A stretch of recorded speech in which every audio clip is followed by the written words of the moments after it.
Welcome into the quest for the perfect bracket. We've got CNN sports anchor Andy Scholes here with us. He's going to break down his bracket. We're going to see some of your picks, Andy. You ready to just share it with the public? What do you got? I dive in hard to the numbers when the bracket comes out, and I stare at it for way too long, and eventually come out with a terrible bracket. But I graduated from the University of Houston, so picking a champion was quite easy for me this year. Even though there is a trend that says they're not going to win, I still had to ignore that and pick them anyway. So the Cougars are my champion, and that decision was easy to make. Well, take us through some of the early rounds, any upset picks you have, and, anybody you have kind of going far as a Cinderella. Yeah, so I do like a few upsets, double-digit upsets in the first round. One of them, UC San Diego Tritons. They've won 15 in a row. They got a guy named Anawa Niwa Tate Jones, 6'6", 200 pounds. He is a handful down low. And, this was telling to me when looking at the numbers here. Michigan won the Big Ten. I mean, I actually also have them beating Texas A&M and going all the way to the Sweet 16. So that's probably my biggest upset, is a double digit making it to the Sweet 16. I like High Point, got that 25th ranked offense. I think they can score some points and probably pull off that upset. And then this is an upset. Everyone needs to have this on their bracket. All right, everyone. Colorado State beating Memphis. Okay, Colorado State is actually the favorite in this game as the 12 seed. So it's not even an upset, but, it certainly would be in your bracket. So, most people, if you're not comparing the spreads on your bracket, you're not going to know. You're just going to see, 5-12. Well, 12 sometimes upset of 5, but this one is fully expected to happen. Wow. So that's another double-digit seed I have moving on. But as I mentioned, UC San Diego, the only one I actually have going into that Sweet 16.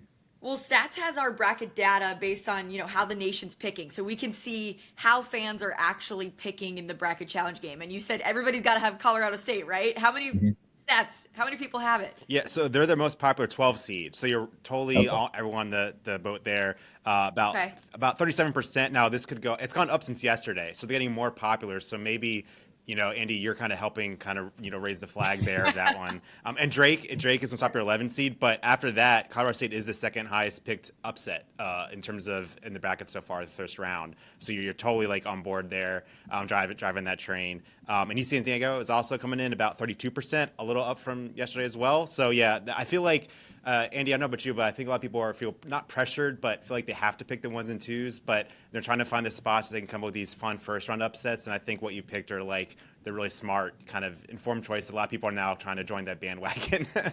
Yeah, but we all know what's going to happen, right? We're going to get to Thursday, and all of a sudden Yale's going to beat Texas A&M, exactly. or Akron's going to beat Arizona. Something wild going to happen.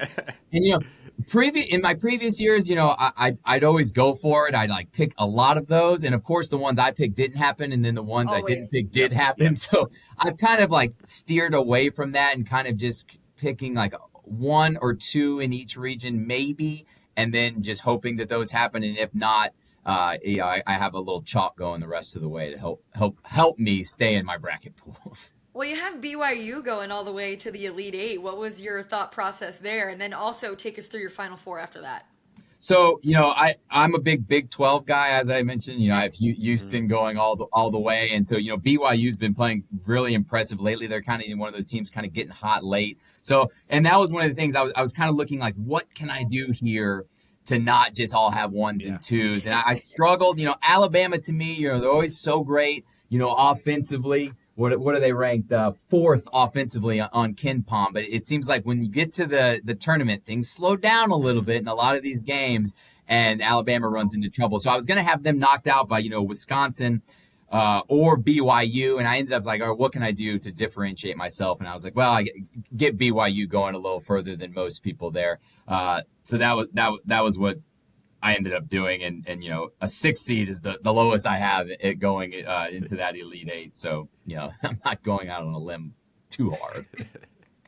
And then you said Houston's your champ pick because you're a Houston alum, but the rest of your Final Four picks, were those hard for you, or you felt like I said, I really dive into the numbers. I was close. I was Michigan State Auburn. I stared at it for a good 5 minutes, and I was Izzo's going to make it to a Final Four again at some point. But then I was Bruce Pearl's had some heartbreak over the years. Maybe this is just Auburn's year. So I put Auburn through, and then I loved my Florida-Houston final matchup, so I had them both in. And then I was like, well, Cooper Flagg and Duke. I mean, they just won the ACC with Cooper Flagg hurt in the tournament. So I was like, okay, I'm going to put all 1 seeds, which is not smart. It's not a smart thing to do. It's only happened once ever, right? 2008 was the only year ever that we had all 4 1 seeds. So, Wayne and Michella, I was just like, I don't know. I think maybe it comes back around and it happens again this year. So that was my thinking there. And I just, when I stared at it, I just had such a hard time knocking out any of those 1 seeds. I couldn't, it's so not easy. Yeah. Well, take me through some of your tips for filling out brackets, because it seems like you said that you love to dive into the numbers. Obviously, you mentioned KenPom.com a lot, but you also mentioned some storylines and things like that, like Izzo making it back to the Final Four. So what are some of your main bracket tips for people? I mean, I definitely, you definitely want to ride the big time coaches, right? Because it seems like it's always the same guys and the same teams making it far. So, in the Final Four, you got a Bruce Pearl, a Shire at Duke. Is this the year he gets through and gets it done? And then, of course, my guy Kelvin Sampson. Houston, I talking about the Cougars a lot here, but last year. They had a team to win it all. They could have beaten UConn, but they were decimated by injuries when they got to the NCAA tournament. Still made it to a Sweet 16, and they've gone on such a great run. Now, this was the year I thought this year we were going to have a little bit of a down year, because next year Sampson's got some 5-star recruits coming in, multiple 5-star recruits coming into the team, and they're going to be a squad next year. But, Juwan Roberts, he stayed this year for the Cougars, a 5th-year senior. He's got all that experience, and you got Cryer and Sharp in the backcourt. So, Houston's a team, if they're playing well and they're making threes, and sometimes they go cold from 3, and that's a story for a lot of teams, though, right? You go cold from 3-point land, you're going to struggle to win a game. But anyways, back to the point was, I think the coaching, you got to go with those coaches, right? And it's interesting, in the first round, we're getting Self versus Calipari, and then the winner of that is probably going to play Patino in the second round. So, we're almost guaranteed to have a Self, Calipari, Patino into the Sweet 16. And then, of course, we think a lot of the big names like Pearl and Sampson are going to get there as well. So, I always ride the big-time coaches because they seem to get the job done. Good tip. You agree with that one, Stats? Yeah, I mean, that's kind of the way to go. And, and I got to say is, Houston guys, it'll be cool to have your school with a chance to win it. How do you not pick, your team in that situation? It's like, it's got to happen, Yeah, I mean, I work with a lot of Florida Gators. They're all excited because they were many of them were there for the glory years when they were winning the back-to-back with Joakim Noah and Corey Brewer, and so they're all excited that they think they're going to be back and winning it this year. But who knows? It's always so much fun. The one thing I'm worried about with my Houston Cougars is that Week 6 AP poll. You need to be in the top 12. The last 20 champions, the last 20 for 20 have been in the top 12 in that Week 6 AP poll.